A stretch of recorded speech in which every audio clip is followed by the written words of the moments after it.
Hey, Stephen from TechMaker.tv here. In this episode, we're going to do a very quick look at asymmetric encryption, basically public and private key encryption, which is widely used on all the different blockchain systems.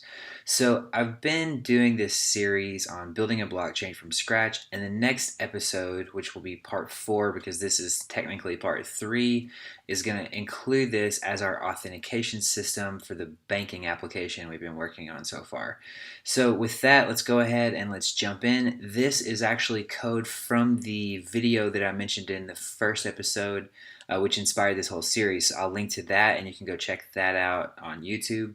And I'm also going to link to some other helpful content, maybe at least one article, maybe a few, that will really explain this in a very simplistic but understandable way and help you get your head around it. This is mostly just going to be a code walkthrough so that for the next episode I don't have to spend so much time explaining the ins and outs of encryption itself. So with that, let's go ahead and jump in. So the talk that I mentioned that inspired this series has this code that we're looking at here in it, and this Let's Build a Blockchain Git repository is something that I cloned from that video. I think the video has the link to the GitHub in it. I'll go ahead and just include that in the episode notes here. But anyway, we need to jump into stage 3, and that's where essentially this code lives that you're looking at here on the left. We can see here if I open up my file tree, I have stage 3 PKI. Okay, so that's what we need so far. So the main thing that I want to do in this episode, first of all, I want it to be quick because I know some of these are 20 to 30 minutes normally. So what I want to do basically is just run through what this code does, which will inform us for what we're going to do in the next episode when we actually want to make use of this. Okay, so if we run IRB, it'll open up an interactive Ruby console if you're not a Ruby person. We're going to load pki.rb, and I believe PKI stands for public key infrastructure. I don't really know why we called that this in this file. I'm gonna do some renaming once we get into our setup. At any rate, we can just call functions in here. So we can call generate key pair, and you can see that we get the private key here, and then here we get the public key. And you can see over in the function that it's returning two things here. So what we can actually do is say private public equals underscore to go ahead and just grab whatever we just executed. And then we have the private key, which is that, and the public key, which is that. Okay, so far so good. Okay, so the next thing we want to look at is this sign function. So it takes two arguments, plain text and a raw private key. Plain text really is just a message, and I would probably call that variable message, especially since you have a plain text function here. I think that creates some confusion. But anyway, let's run through these, and then maybe we'll mess with the naming a little bit because I want to think through that before I actually do the full-blown integration with this into our system. So let's do that.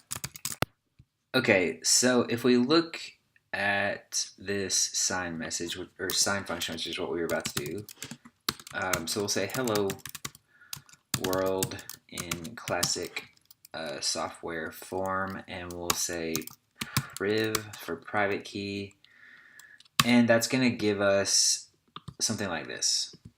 Okay, so basically what that's doing is it's using your private key to encode that message, and then this plain text function is sort of the inverse, which is going to read it back. So let's call encoded message equals underscore. So that's just setting this big blob to the variable encoded message. So then what we can do is just say plain text, and then we need to say our encoded message,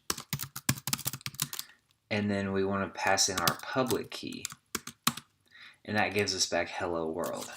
So in a nutshell, what is happening is this. I'm the only person who should have my private key, but anybody can have my public key. So when you have an Ethereum or a Bitcoin address, that's your public key. So I can give that out to as many people as I want, and that's just fine.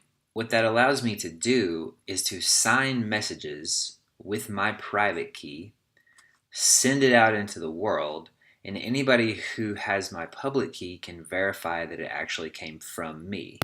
So now if we look at this valid signature message or method, it kind of makes sense. So you give it a message, you give it ciphertext, and then your public key. And so basically what this is doing is it's saying, okay, this message variable is just going to be our hello world.